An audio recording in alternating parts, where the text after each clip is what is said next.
Hello and welcome to Saddleback College Radio 88.5 HD2, and we are here for Catching Up with Carter. My name is Carter Kirchhevel. Thank you for checking in. We're here from 4 to 5 p.m.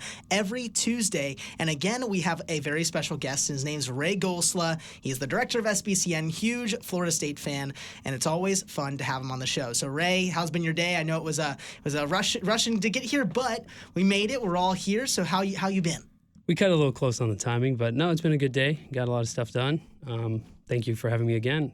No problem, of course. And today we have a lot to talk about. It was NFL championship weekend. So, of course, the football playoffs, they are done. We just have the Super Bowl left. We're going to go through the NFC and AFC outcomes of the championship games, rumors around the NFL, and a lot of coaching hirings going on. We're going to go through one sentence for every eliminated NFL team. And lastly, we're going to go through NFL honors, our picks, who we think is going to win all those awards. Again, my name is Carter Kirchhevel. We're just listening to Wu-Tang Clan, and next, we're just going to have a little bit of a break, and we're going to get right into our segment. We're going to talk all about the AFC and NFC championship. We'll be back in just a minute.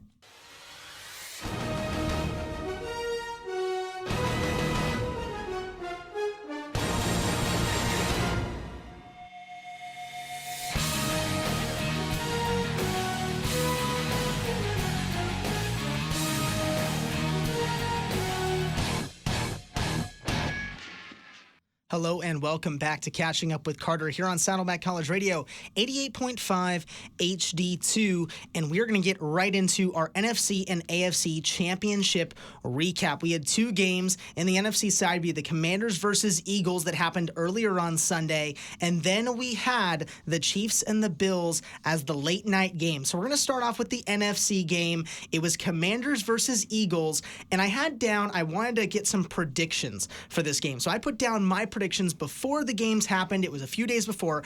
I put that the Eagles are going to overpower their way into the Super Bowl after a hard-fought win.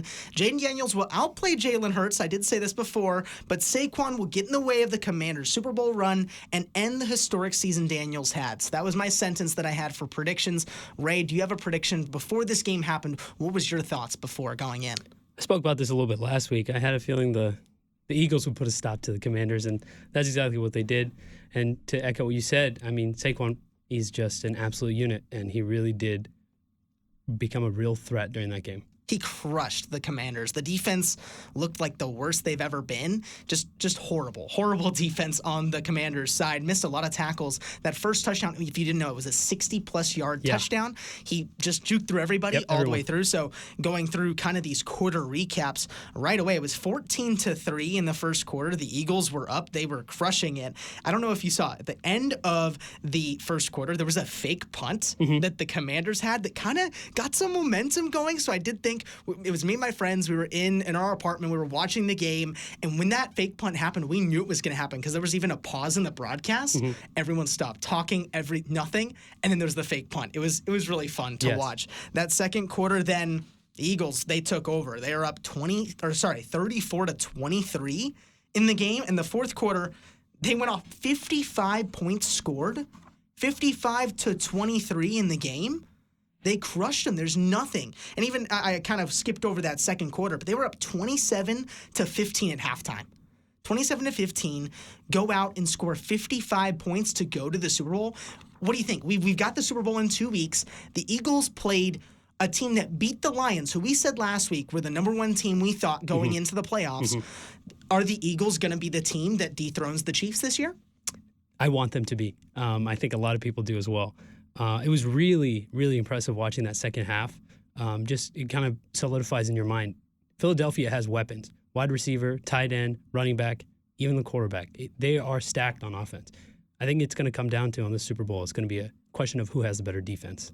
100%. The better defense is really going to win the game, as we've talked about. Defense wins championships. Yes. That's a big quote that a lot of people talk about. And so I kind of put Commanders not able to make it, but Jaden Daniels, he's something special. So I put down some statistics. Even in this game with the loss, he did throw an interception, but he had 2 total touchdowns, 303 total yards. it's really Washington quarterback Jayden Daniels is so special that it was easy to envision him playing a role in the NFC Championship for the next 15 years. This is written by Bleacher Report. They said for the next 15 years, they could see him there. And I could too. I think the Commanders made the right choice. He gives me a lot of Robert Griffin III vibes, but better than that. He's just even better. And looking at the season statistics, 3,568 yards, 25 touchdowns, 9 interceptions, a little low on that yardage stat, but the rushing stats, that's really where he came into play. He played really well in the running game. Do you believe that Jayden Daniels will be back next year? I believe he will, but what is your thought? Do you think it's NFC Championship or Super Bowl? I think another NFC Championship. I think it's still, depending on, okay. Realistically, I think he had a really good year. Do I think he can repeat it? There's potential. There's definitely potential. There's 100% potential. I really like the way he was playing. And, to see him not dethrone, but to knock out the Rams and the Bucs on his way up, I do feel like next year we may see the Rams beat them. We may see the Bucs put up a bigger fight, but it was really cool to watch, and he definitely has a huge shot at the AFC Championship again. Going back, I think you kind of mixed up the Rams and the Lions, but it's all good. My no apologies. worries. But they knocked out the Lions. Yes. The Lions are such a great team. Yes, I mean, they are even the a better one team. That's even a better team than the Rams, yes. right? Or even the Bucs. Yeah. So both those teams, I mean, we're looking at the Rams and kind of the Lions. Both those teams got kind of dethroned by the Commanders in this. The Commanders are showing that they're a top 5 NFC team, and they can definitely compete. Next year, I believe Jayden Daniels, he'll definitely win the Offensive Rookie of the Year. We're going to talk about awards later in this show, so we'll go over I have a little bit of a gripe with that award, but we'll get to that. I do believe he'll win that award. Great quarterback. I think there are some people talking about him over Caleb Williams. That's been a big thought, is redrafting the NFL draft from last year, and people are saying, let's pick Jayden Daniels over Caleb Williams. I don't believe so. I think you keep Caleb in where he's at Chicago. I think either way, I think the Commanders had a better situation. What's your thought on that? Do you think they made the right choice, or do you think they should have gone with Jayden Daniels at the first pick? It would have been a surprise, but what's your thoughts? I'm happy the way it ended up. Not a big Chicago guy. It's nice to see the Commanders actually have some play, and I think that missing out on, excuse me, I think missing out on him is a huge loss that they faced. Yeah, it is a big loss missing out on Jayden Daniels, but the stats show that they're about the same quarterback. They both played about the same. I know there's garbage time for Caleb Williams, so that comes into play, but Caleb and them both played about the same season. It's just the team that you're on. Matt Eberflus was not a great coach. He got fired later in the year. That's the first firing the Bears have ever had in season. I don't know if you know about that, Seriously? But the first time, I think it was since 1962 or something, or even of all time, basically. And Matt Eberflus was fired, not a great coaching staff. Dan Quinn up for Coach of the Year. There's a difference. It's not just him in that game. So getting away from Jayden Daniels now, let's move over to the AFC side of the game, because AFC Championship, this is what everyone was saying was the Super Bowl. We said last week that the Buffalo Bills and Ravens was the Super Bowl, but I believe this, if it wasn't a conference way, this would be the Super Bowl every single year. It would be Bills and Chiefs. They're always a great team, and I think the Bills kind of got robbed in this one. Kind of. That's how kind of. So I'm going to go through my prediction first, and then we'll see kind of what happened. I put the Bills will finally get over the hump and make it back to the Super Bowl for the first time since 1994. Josh Allen will be the main character in the game and will crush all Mahomes' hopes of getting a three-peat. The refs will try to make it a game, but it won't be enough. Well, I guess the only sentence that kind of worked out was the refs will try to make it a game, which they did, and they kind of gave it to the Chiefs. So what's your thoughts? I mean, the reffing in this game, there was many fourth down conversion that wasn't counted. There was a flag that got picked up at the end of the game after Josh Allen got hit. This has been the talk on sports radio, sports talk TV, all day yesterday and even today. So what's your thoughts on the reffing in this game specifically? Before the game started, I made the bold prediction that the refs have already been paid off. The Chiefs are going to win. It's going to be close, and then in the last quarter, it's going to be the Chiefs, and they're going to make the Super Bowl. That was my prediction. Pretty. I was bold, but yeah, it hit the nail on the head. And I want to say, the fourth down conversions in this game were really, really, it was a great game to watch. And I think that the Eagles-Commanders game, there was a lot of fourth down conversions in the first quarter with, just the Commanders really showing in their strength there. It was really cool to see that in both games. Ended up being a lot closer than I thought. Yeah, I do agree with you on that kind of statement, but I do see kind of just In general, I disagree with you a little bit on the ref part. I know that the talk has been the Chiefs won because of the refs. I do believe there was some struggle with Josh Allen.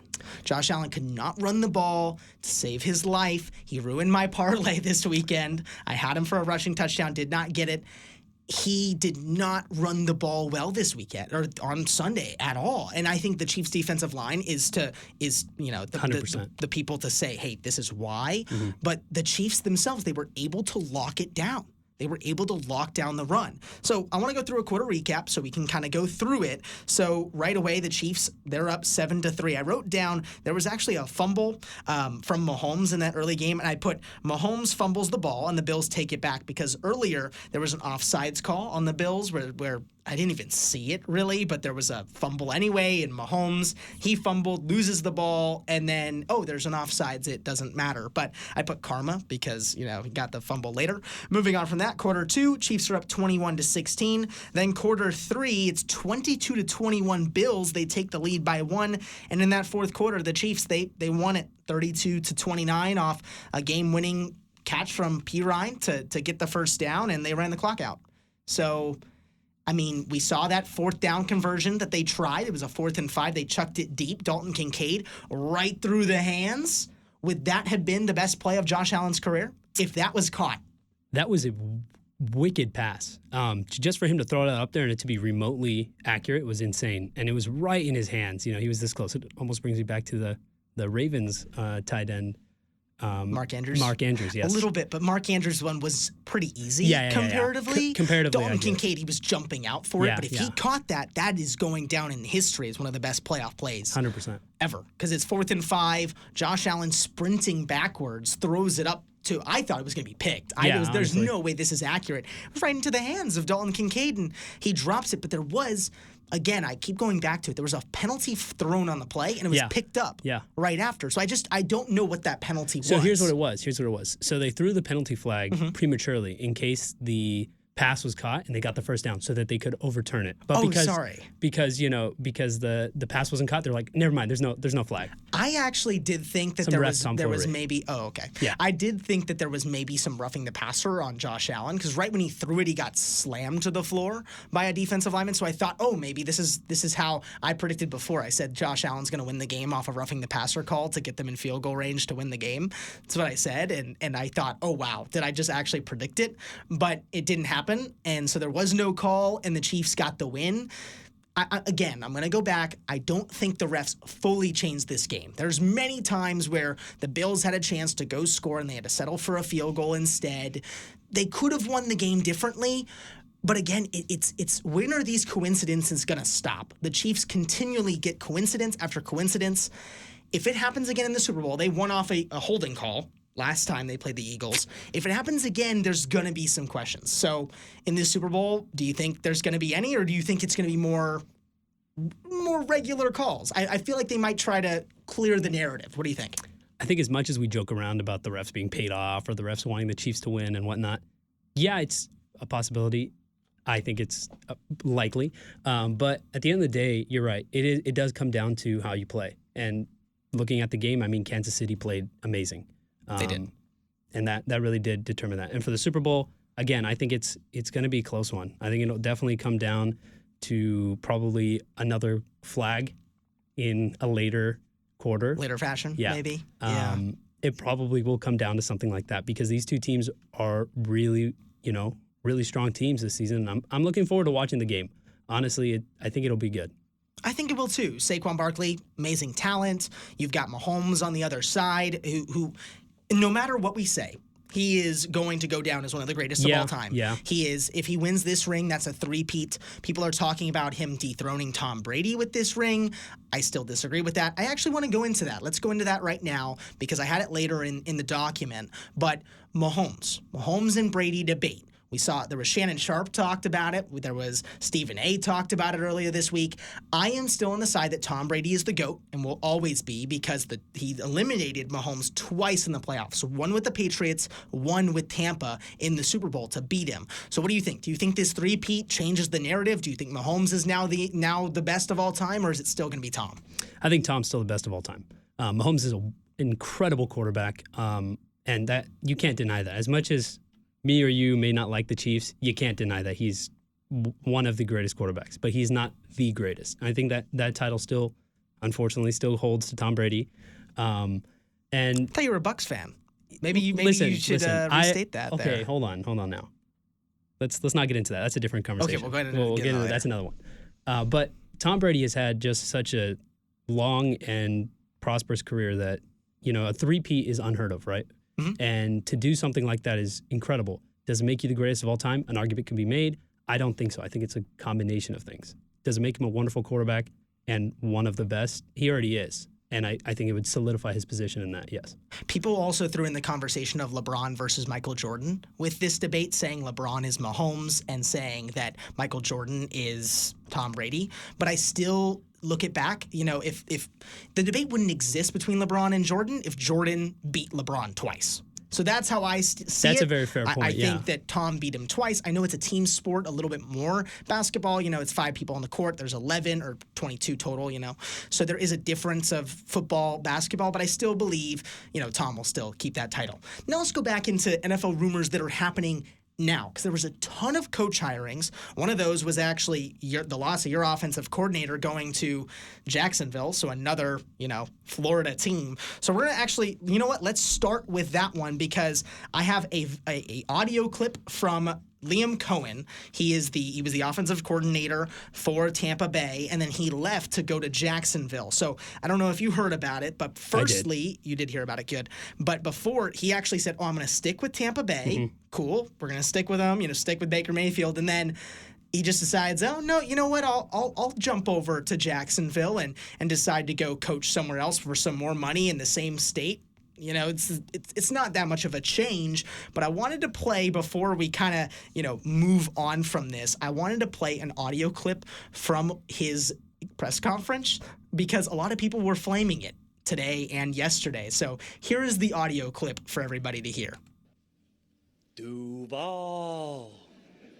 That's the entire clip. He goes, Duval, and he does this thing in the middle of his press conference, and people were memeing on it because he looked a little out of place in the interview. I even see your face. You're shaking your head like, what is this guy doing? What did I just hear? Yeah. Exactly. What did I just hear? But, it's in the Duval County, that, that whole thing. But, people are judging him right away because it just doesn't look good as your head coach. To kind of doesn't sound very professional. But again, he was with Tampa Bay for 2 years. He was with the LA Rams for 2 years, and they kept wanting him back. So do you think he's going to succeed with a Jacksonville team that's not very good, or do you think this team is basically doomed at this point? Now, Jacksonville this season was 4-13. That's all I need to say. Okay, but that's with Doug Peterson as their head coach. He got a brand new offensive coordinator, offensive head coach. Liam Cohen has done a good job. He brought Baker Mayfield. You're right. So, you as a Bucs fan, you watched a little bit more Bucs games this year. Can you give a little bit about, Baker Mayfield's success? Liam Cohen, he brought that success to be. So do you think he can maybe lift Trevor Lawrence a little bit? As much as I think Jacksonville's a lower team, I think that this is actually a really good move for Jacksonville. I do think that he's going to put some power into that team, and we could see them having a more productive season. We will see them having a more productive season. More productive. Yeah. I mean, his success as an offensive coordinator is you can see it. Rams, Tampa Bay, both of the teams have, grown in capability since he's been there. So I look to see him do that again with Jacksonville. Awesome. All right, here we are on Catching Up with Carter. My name is Carter Kirchhevel, here with Ray Goldslow. We're going to take a quick 1-minute break, and then we will be right back with more head coach hirings. We're going to go right into Pete Carroll, who got hired by the Las Vegas Raiders. We're going to get into that in just a minute. Hello and welcome back to Saddleback College Radio, 88.5 HD2. This is Catching Up with Carter, here with Carter Kirchhevel and Ray Goldslow. College radio lovers, unite. Our new Discord server is your all-access pass to request songs, chat with DJs, and connect with the local community. Every Saddleback radio show has a home there, and so do you. Visit jazz88.5.org and click on the Discord link to join. I put on there, actually, we have a recording of our show. Actually, we're recording now, and we recorded last week's show. It's all up on the Discord. It's on my YouTube channel. Go and check that out. And Ray, we're going to get right into our another head coach hiring, which is Pete Carroll coming out of retirement to coach for the Las Vegas Raiders. They agreed to a 3-year contract as the new head coach, and says, according to ESPN's Adam Schefter, longtime Seattle Seahawks head coach Pete Carroll agreed to terms with the Raiders on a 3-year deal that includes a 4th-year team option. Their agreement between Spytek and the Raiders appeared to be the direct result of Tom Brady's influence on the organization as part of their ownership group. So Tom Brady, the influence, we talked about him earlier. A lot of people memed on it and said he wanted to just hire him to ask the question, why did you throw the ball at the 1-yard line? That's been the joke going around. But what do you think about this hiring? Old head coach. He's going to be 74 years old as a head coach, the oldest head coach ever, and he's going to a struggling organization. What do you think? I have trouble seeing him anywhere but Seattle. Like that's going to be interesting to see him elsewhere. You know, when I think of Seattle, I think of Pete Carroll. Honestly, like in my head, I see him as the head coach. With the new head coach, I think he's doing a great job over at Seattle as well. What was he doing in the time between when he retired? So he has actually been teaching at USC at this moment. He's still teaching at USC while doing this job, which is a little weird. He's doing both the exact same time. So he's still teaching at USC and coaching. So he must be doing online teaching. I didn't do research on that, but my guess is online teaching. So he's been doing that on the side instead of coaching or anything like that. And I wanted to go through rumors around different players that people have been talking about trading. And Russell Wilson has been the biggest rumor around the Raiders because he's been linked to basically be the quarterback of this team after Pete Carroll. You know, Pete Carroll, Russell Wilson, they both played together. Well, one coached him, he was the coach for him for forever, had a Super Bowl with him. Another connection has been Sam Darnold because Pete Carroll coached Sam Darnold at USC. Which two of these QBs? You've got Sam Darnold coming off a really good season, Russell Wilson coming off kind of an average season, but is more of the veteran. Who would you go with? Russell Wilson, Sam Darnold? Who should Pete Carroll and the Raiders go with? It's a great question. I think Pete Carroll and Russell Wilson go back. They have that history. They have that connection. And because he's a veteran quarterback, I think that maybe this, they've hired a veteran coach, one of the most veteran coaches out there, let's be real. And to hire him, they said, okay, we need to hit some experience on this team. I would imagine that they would go the same route with the quarterback. I think having the experience and the connection that they have is going to be very beneficial for that team. Yeah, having the experience of a Super Bowl winner. Yes. He's a Super Bowl winning quarterback. People don't remember that. I mean, he's a Super Bowl winner. He beat, Peyton Manning in the Super Bowl by a lot. Obviously the Legion of Boom did a lot for that. But the Raiders defense is good. It's not like the Raiders defense isn't there. They have Max Crosby. That's been the highlight of the season for these guys. So it's not like there can't be any positives for, bringing in Russell Wilson. But Sam Darnold, he's 14-win player. I mean, 14 wins with, the Vikings. Obviously, that's a high-powered offense. But bringing him in, he coached with the USC. Sam Darnold had a better year. He was in the MVP conversation. I believe in Sam Darnold. I think either quarterback's a good option. I do think Sam Darnold has had a better season. But I do feel like the connection that Pete Carroll and Russell Wilson have is something that, when tapped into, will be beneficial. No, you're right in that sense that having the veteran, Russell Wilson. So I would go for him. I think the Steelers also, it's a little bit easier to go off of Russell Wilson because you got Justin Fields, yes. He's sitting there. Yeah. So the Steelers don't have to really It seems think more about plausible. It. More plausible to bring him in. And I could see Sam Darnold still signing a contract easily, going over to the Vikings and staying there. He loves Minnesota. He loves that situation. I would see that more happening. Those have been only the really two. There's also been trade rumors about DK Metcalf and Geno Smith getting traded for a ton of picks from Seattle over there. So it'd basically be like rejoining again, these two players coming to the Raiders and doing a different situation. Do you think that could be a good situation for Geno Smith and DK Metcalf coming over to the Raiders? I mean, the Raiders' offense has been struggling, but they have had some good highlights. I mean, they have Brock Bowers, they have Jacoby Myers, put DK Metcalf on there, and you've got, a decent running back. They've got, I think, a few different running backs to go through. I don't know their names, but they all kind of switch in between. So where would you go? Would you go with Geno Smith too? I mean, that could be another option instead of Russell Wilson. To hear that is interesting. Looking at Seattle right now with the lineup that they have weapons on their offense. They have two solid running backs. They got 3 solid wide receivers. Obviously, DK Metcalf being the number one on that. They have weapons, and I think that they could have played better this season. It was, to me, I had high hopes for them, and I was kind of unfortunate to see them fall the way they did. Do I think that DK Metcalf is going to leave? No. You don't think he'll leave? Because, I mean, his contract's up. The Raiders will pay him so much. They'll pay him so much money. Geno would get overpaid as well. If he left and they took on his contract, they'd pay him again, even if he had an average year. If he went 9 wins with this Raider team, they'd pay him. Yeah, that's a good point. I forget about money sometimes. Yeah, he's definitely gone. No, I think that could happen. It's a lot of if Seattle will say yes. I don't know if they will. I don't believe they will because they like Geno. Geno had a tough year last year, but he's still a good quarterback. Yes. It's not like, we've got a ton of bad quarterbacks in the NFL right now that have been paid a ton of money. He's pretty much where he needs to be paid. He's paid $30 million a year, and he's playing at a $30 million a year level for a quarterback.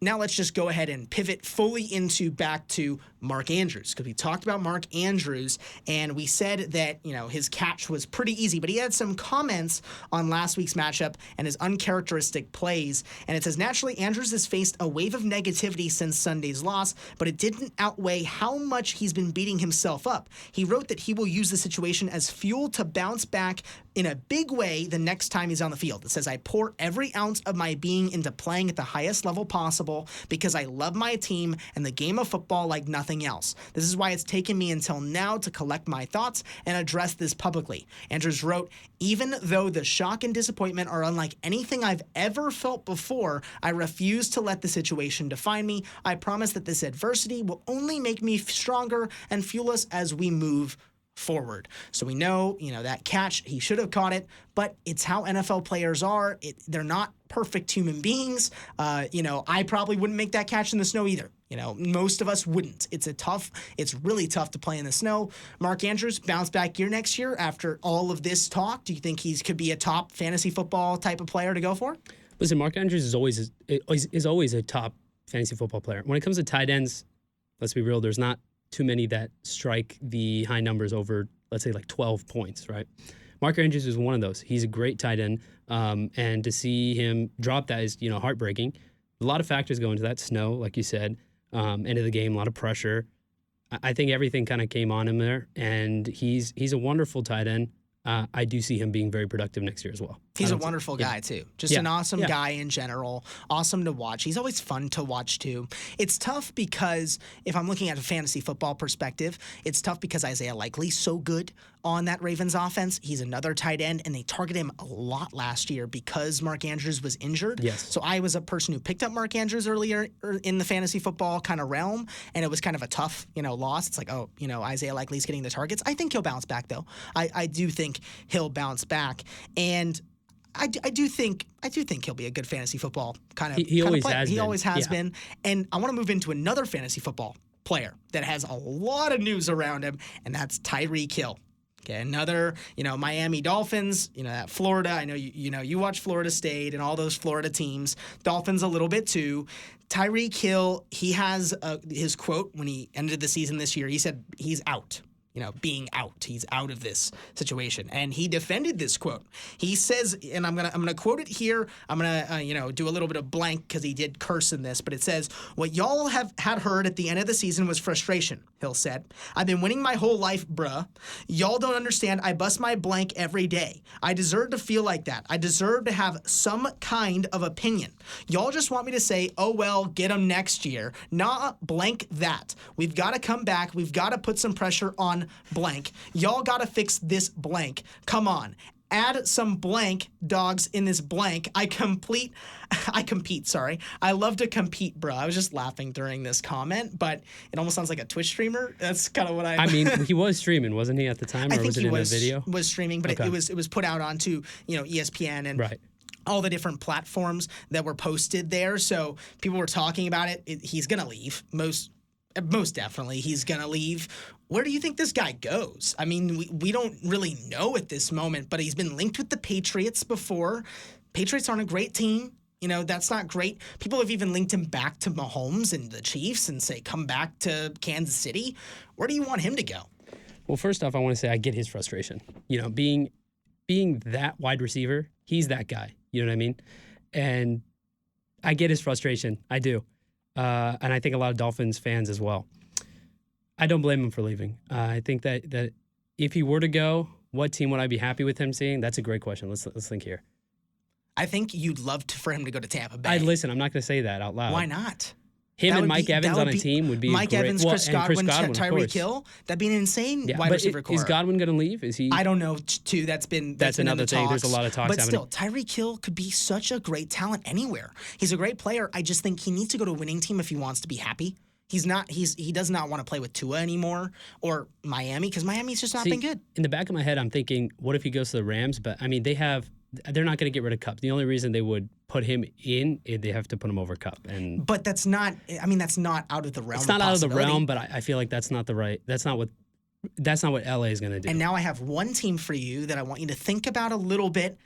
LA Chargers. Ooh. The Chargers do not have a great wide receiver You're right. core. They only have Lad McConkey. They had a struggling wide receiver core in the playoffs. That's why they lost. That could be a great spot. But does Tyreek Hill want to go to the Chargers? I think, though, he could. I mean, if you're looking at 11-6 team, they got eliminated early in the playoffs. You go to that team, you got all the hype around you that, Jim Harbaugh, Justin Herbert, who launches the ball. Yeah. I mean, he'll hit them deep every single time if he's open, and that could be a deadly combo. And that could be big for Jim Harbaugh, too, because he's got no talent. We thought that it would take 3 to 4 years for this team to develop, and it took him 1. He took Lad McConkey and basically Justin Herbert to a playoff game. And J.K. Dobbins is another talk. I mean, he gets injured too much, but he was a great player during this year. You add Tyreek Hill to the mix. You got a decent running back core, Lad McConkey, a little bit of a slot receiver too, and you put out Tyreek Hill on the outside and Justin Herbert launching the ball. That's something to watch. I would look into buying some Chargers tickets if Tyreek Hill joined the team. It would be something to watch. Do I think it's a Super Bowl team? Not at all. But it definitely puts them in a step to the right direction. 100%. I do believe that it would put them into Super Bowl conversation right away, though. I think it would be right away. People would overreact and say Super Bowl contender. They're definitely a contender. Here's the thing. I don't think that swapping him makes him a Super Bowl contender because, look at the Dolphins. They have 2 solid running backs. They have Waddle right behind Hill. They got targets, But their defense struggled. Their defense struggled. Again, but the defense for the Chargers is not struggling comparatively. Not bad, yeah. But to say that that's going to push him into the Super Bowl thing, that's, to me, it's a tougher call on that. It is a tougher call than like if he went to Buffalo, who has some difficult wide receiver problems. I mean, Shakir's good. Keon Coleman's good, but still, putting in Tyreek Hill, nothing like Tyreek Hill. Exactly. So those are kind of the wide receivers that, to look out for. I mean, Tyreek Hill, DK Metcalf in that trade talk. We're going to come right back. We're going to go through a few more rumors around some head coach hirings, and then we will get into a little bit more about our NFL honors. We'll be right back in just a minute. Hello and welcome back to Catching Up with Carter here on Saddleback College Radio, 88.5 HD2. We've got one more segment for you all before we go over to the Jeff and Jeffrey show at 5 to 7 o'clock. We're going to go right into the Cowboys. They've hired a new head coach. They hired Brian Schottenheimer, and everyone is freaking out. Everyone does not like this pick for the coach for the Cowboys. They were looking for someone else. Like they wanted a Ben Johnson. They wanted an Aaron Glenn. And Jerry Jones, he even said it. He said, Jerry Jones knows the risk of Schottenheimer. He says, this is as big a risk you could take, Jones told reporters Monday during Schottenheimer's introductory press conference. No head coaching experience, but he's had 25 years of experience elsewhere, basically, that he's saying. So what do you think about this head coach hiring? Is this same old Cowboys? Is this how they always just go? Is Jerry Jones is just doing whatever he wants? Or is this a surprise? Like next year we'll see him in the Coach of the Year conversation. We're not going to see him in the Coach of the Year conversation. Bold prediction. Having 25 years of experience is something to say. It's something to look at. First-time head coach I don't think it's going to be easy for him to just jump in there and have a super productive season. Do I think he has a chance? Yeah, with 25 years. It's a risk, but I don't see him doing horribly. I don't see him doing horribly. I mean, he's got a good talent around him. Like, he's got Dak Prescott. He's got CeeDee Lamb. I mean, he's in the conversation for Offensive Player of the Year every year. Mm-hmm. He's got a decent defense, too, with Micah Parsons, and you got Trayvon Diggs, who he's been injured a few times, but those guys are great talent. Brian Schottenheimer could do something with these guys. It's tough to say because I really wish the Cowboys went with someone like Ben Johnson, or even in my opinion, they go for like Brian Flores, who's still on the market right now with the Minnesota Vikings, a defensive guy. That's a decent option too. I mean, Mike McCarthy hasn't even been hired at all yet. So it's tough to say. Like, I would almost like say bring back Mike McCarthy. Like, I know that sounds crazy, but Mike McCarthy is, in my opinion, going to be better than Schottenheimer will be. I think that their choice in having him is. It's not what I would do, personally. I think there's better options, like you said. But if they want to take that risk and, if 25 years of experience is all it takes, then have at it. I mean, yeah, he's had the experience as, not a head coach, but as an assistant and, those areas. But he's just one of those names you don't hear. And so it's tough because everyone's been hiring, offensive coordinator or, defensive coordinator of this team. And that's been the norm for everybody to do because those guys are right next to the head coach all the time. And to bring in a guy from within who no one really knows, he even in the stats here, he really didn't do much in kind of his seasons. He's only finished, it says right here, only twice in 14 seasons has his offenses finished in the top 10 in yards. 2 times in 14 seasons has his offense in the top 10 in yards with the talent that he has. I mean, if you think about it, 14 seasons ago, you got prime Ezekiel Elliott, you've got prime Dak Prescott in his rookie seasons, and you got CeeDee Lamb coming. There's no way you can only do it twice with this team. It's America's team. This team should be better. They should be going for someone different like Brian Flores or even bringing back Mike McCarthy and going into another option that they could have gone with is Robert Saleh, and he went to San Francisco. I don't know if you saw that, but he went to San Francisco. I am praising just Robert Saleh. I hope he does a great job, and he will. I know that. He brought Jimmy G to a Super Bowl as the defensive coordinator. He's always hyped up on the sidelines, and I hope we get that back. So Robert Saleh back with the 49ers, a healthy 49ers team. Does this team come back and go back to the Super Bowl again or have a chance to go back? What's your thought? I think it'll help him, 100%. Yeah, I think that energy he brings is definitely going to help him. I know Purdy's probably a little frustrated, understandably. But yeah, no, I think that definitely does bring them up quite a bit. It definitely does. Their defense was struggling these past few years. They have the talent they need. You got the Fred Warners of the world. That guy is insane. He should have been in the Defensive Player of the Year conversation this year. It's not. We'll talk right after this about the NFL honors, but he's not in that conversation. But that's just how it goes for linebackers normally. And, those guys, Javarius Ward as a cornerback, you've got on the defensive line, you've got Javon Hargrave, you got Nick Bosa. Those are amazing talents that he'll be able to work with and I hope bring back to the prime that they had. And now we're just going to segue right into the NFL honors because I've been talking about it all show. We said it even at the beginning of the show, talking about the MVP conversation. So we're going to start right away with most valuable player. I'm going to go through, this is no joke, what ChatGPT, ESPN, everybody said is like the top 5 candidates. And this is what, ESPN posted. And it's Josh Allen, Saquon Barkley, Joe Burrow, Jared Goff, and Lamar Jackson. So my pick for MVP this year, I wrote down earlier in the week that it was Josh Allen, but I'm switching it up right now. Saquon Barkley is the MVP of the league. He is definitely the most valuable player. What's your thought, Ray? Do you think that someone else should win it? No, I think for me it's the same thing. It was between Josh Allen and Saquon. After watching this last set of games here on Sunday, I have to agree with you, Saquon. Saquon has played at an unbelievable level. This award is the award of, quarterbacks. It's been a quarterback award forever. The last running back to win it, I believe, was Adrian Peterson with the Vikings. He was, amazing talent, but I believe Saquon's playing better than Adrian Peterson did that year. And Saquon Barkley is unbelievable. He's having the year better than Christian McCaffrey last year, and we said that MVP should be Christian McCaffrey.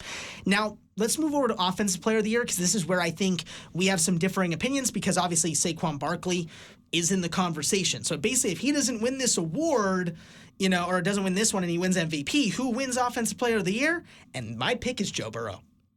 That's an interesting pick. I think that honestly, to follow what usually is done for MVP, it's always a quarterback. If they don't give it to Saquon for MVP, they're going to give it to Josh Allen, and then they're going to give Saquon Offensive Player of the Year. It's either way. Yeah. Basically, I just believe Joe Burrow, if we're looking at Offensive Player of the Year, he definitely had the best year, like as a quarterback. Obviously, his team didn't do well, but he did have an amazing year. He's also in the conversation for comeback player of the year. So it's almost like if it's MVP Josh Allen, offensive player of the year Saquon Barkley, then it's comeback player of the year is Joe Burrow. That's kind of what I'm seeing as the list goes down. But I think Joe Burrow's in the conversation here. I also believe that Derrick Henry's in this conversation. He is on the list. I mean, Jamar Chase, Derrick Henry, Lamar Jackson. So you've got two Ravens, 2 Bengals, and then you've got, Saquon Barkley, the only Eagle on this list. But are these other guys ever even going to have a chance when Saquon Barkley's on this list? It's tough, when you have someone that good on the list in front of you. It's like that this man is that guy. He is that guy. It is undeniable. We've been glazing him all show, but unfortunately, it's valid. He needs to have the basically the award. He needs either one of these awards, one of them, either Offensive Player of the Year or Most Valuable Player. Now, Defensive Player of the Year has been the conversation that everyone says is the most competitive award this year, and it's T.J. Watt, Patrick Surtain II, Trey Hendrickson, Myles Garrett, and Zach Bond.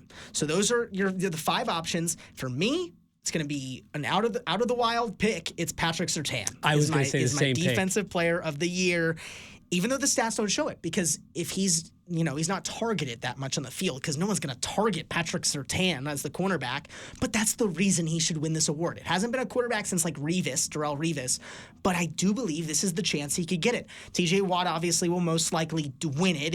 He's the favorite, but I believe Patrick Surtain should win it. So you said the same thing. Why do you believe Surtain Broncos should win it? defense has always been a monster. That's the one thing that they've always had. And he definitely leads that, in my opinion. I think he really is a powerful player. He does lead this defense. The Broncos are in the playoffs because of their defense. Yes. That's the biggest reason. Yes. And he does lead the defense. He's the captain of that defense. And really, there's not many names I can really name. A lot of people even said that, like I was listening to LA radio yesterday, and it was people talking about why Patrick Surtain should win the award. And they're like, name 5 Denver Broncos on the defensive side other than Patrick Surtain. And I don't think I can even name one of them. It's tough to say. I don't know. Can you name any? I'm not going to try. You're not even going to try. Because I think Patrick Surtain has led this defense into the promised land. They've gotten to the playoffs, and they've done a good job. Now, Offensive Rookie of the Year. This is the one I said before I'm going to have a little bit of gripes with. And my pick for Offensive Player of the Year is Jaden Daniels. But if this is not a quarterback award, it's Brock Bowers. Brock Bowers, with 3 different quarterbacks, had the most receptions ever by a rookie tight end. Most ever by a rookie receiver, too. He beat Puka's record, too. Yes. We're looking at this list. Why shouldn't it be Brock Bowers? Is it just because of Jaden Daniels? It's just because of Jaden Daniels, it's just right? because of Jaden Daniels. Yeah. It's tough because it's almost like we should get offensive quarterback. It's like rookie quarterback of the year and then offensive rookie of the year. Like that should be the award at this point because it's always going to a quarterback instead of a talented player. I mean, there are those years where there isn't that rookie quarterback that plays well, but this year there's Bo Nix, there was Drake May, there was Jaden Daniels, the number 1 pick here, Caleb Williams was a little bit talked about earlier in the year. There's so many quarterbacks, and Brock Bowers doesn't get the attention he deserves. And at the end of the day, all those quarterbacks performed well as rookies. And I think that they should separate it. Having that separation of having a specific award for quarterbacks and a specific award for the rest of the offense. Yep. At this point, it makes sense. They give the award to the quarterbacks so often. Yes, they're influential within the team. Yes, they're huge in the production of success. But separating that and recognizing the success of other players is, I think, equally as important. I think it's almost the same as MVP and Offensive Player of the Year. Yes. It's always the Offensive Player of the Year is a talented player that should win MVP, but he doesn't because a quarterback wins the MVP award.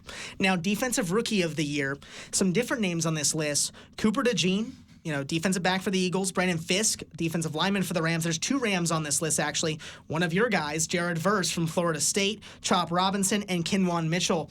I put Jared Verse to win this. You watched him at Florida State. You got to give me the insight. Why is Jared Verse the defensive rookie of the year? What do you think? I want him to win as well. I love the Rams defense. I think that they have such talent on that defensive end that they have, and it's awesome to see him just crushing it out there. I think the Rams took 2 Florida State players. They did. I believe so, right? Yeah. And to see his production from Florida State over to the Rams is just it's amazing to see.